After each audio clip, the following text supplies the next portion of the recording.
Allah subhanahu wa ta'ala bestowed upon Adam the ability to comprehend the true essence of all the things and to label them accordingly. A bird, a star, a tree, and so forth. Allah ingrained in Adam an unquenchable thirst for knowledge and a profound love for it, along with a deep rooted aspiration to pass on this knowledge to his descendants.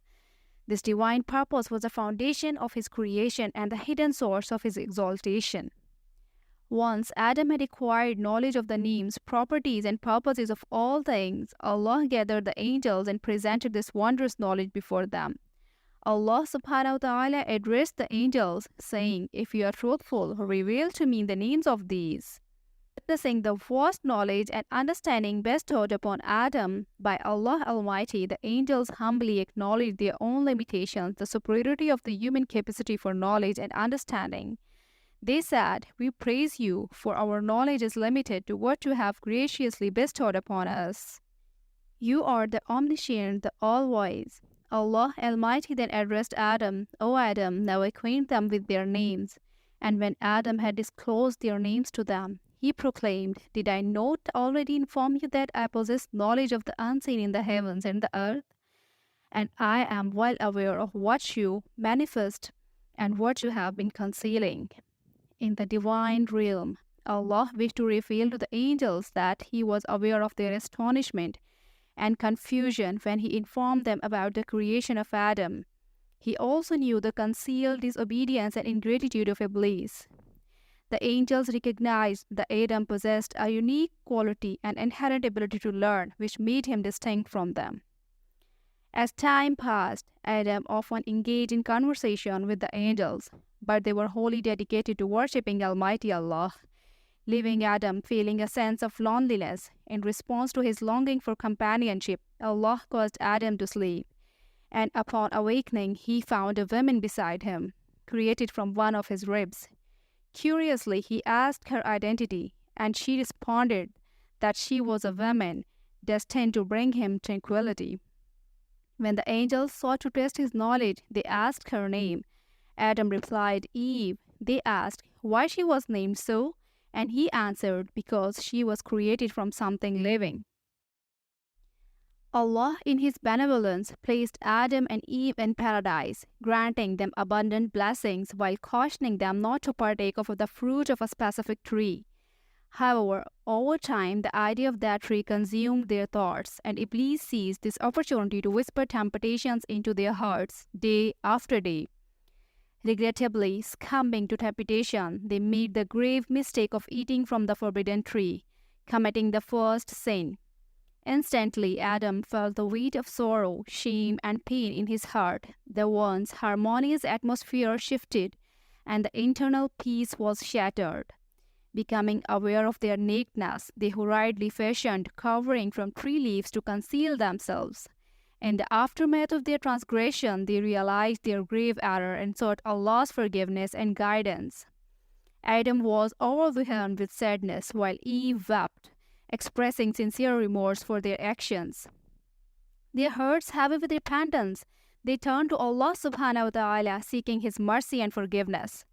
In the boundless mercy of Allah, Adam and Eve were granted forgiveness and sent to earth, where they were to live as mortal beings, facing tests and trials. They became the first human beings chosen as Allah's representatives on earth, with a mission to learn from their experiences and follow His guidance. Adam and Eve descended separately to earth, but were eventually reunited. Together they settled on earth, embracing their roles as the parents of humanity, from whom countless generations would arise, spread across the world and diversify in cultures and colors. Their joy knew no bounds when they witnessed the birth of their first children, a set of twins named Qabil and his sister. Later, they were blessed with a second set of twins, Habil and his sister. Adam and Eve were devoted parents, content in seeing their children grow into strong and healthy adults. Qabil became a skilled farmer tilling the land, while Habil tended to livestock, raising cattle. As time passed, the young men sought life partners, a part of Allah's plan for the proliferation of humankind. Allah guided Adam to marry each son to the twin sister of the other. As there were no other females on earth at that time, Adam conveyed Allah's command to his children, but Qabil expressed dissatisfaction with the partner chosen for him.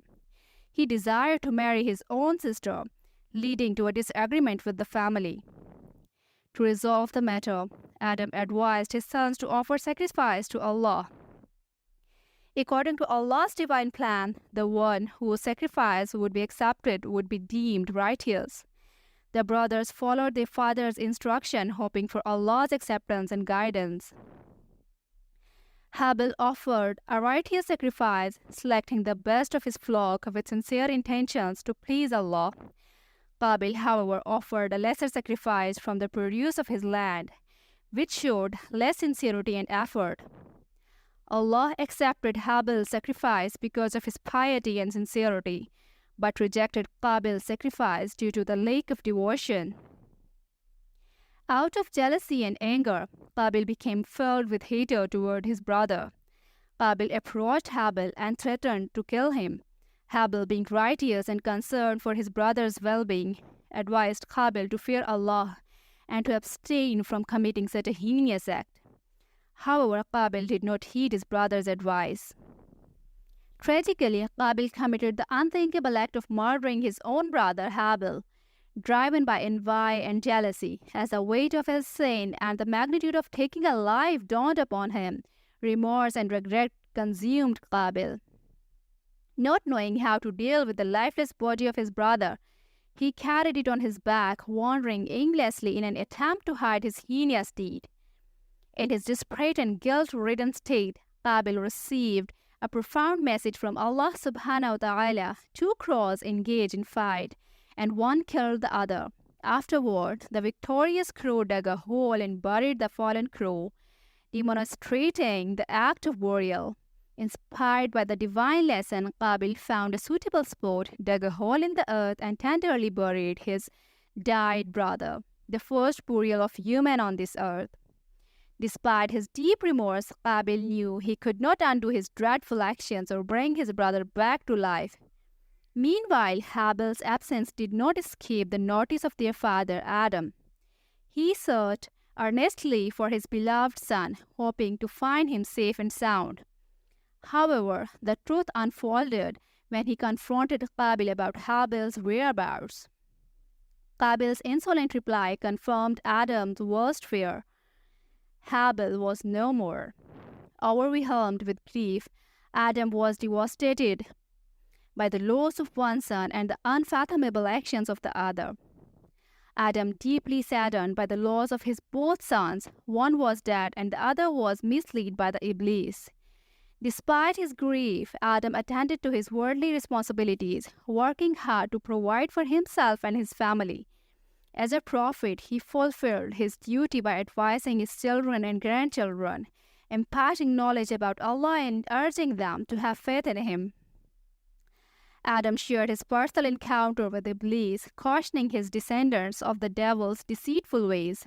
Additionally, he recounted the tragic story of how the Iblis had tempted Qabil to commit fratricide, emphasizing the importance of resisting evil temptations. After countless years had elapsed, Adam advanced in age, and his offsprings dispersed to various corners of the earth. As Adam's final moments approached, he wisely selected his son Seth as his rightful heir. With great care and love, he imparted upon Seth the knowledge of how to discern the hours of day and night, enlightening him about the appropriate acts of worship that should accompany each period. Adam, before his passing, comforted his children with the assurance that Allah would not abandon humanity on earth. He informed them that Allah would send prophets to guide them, each with distinct names, qualities, and miracles, but united in their messages of worshipping Allah alone. This was Adam's final advice to his offsprings. As Adam concluded his words, he saw angels entered his chamber. Encircling him, Adam heard filled with serenity as he recognized the presence of the angel of death among them. He smiled peacefully and passed away.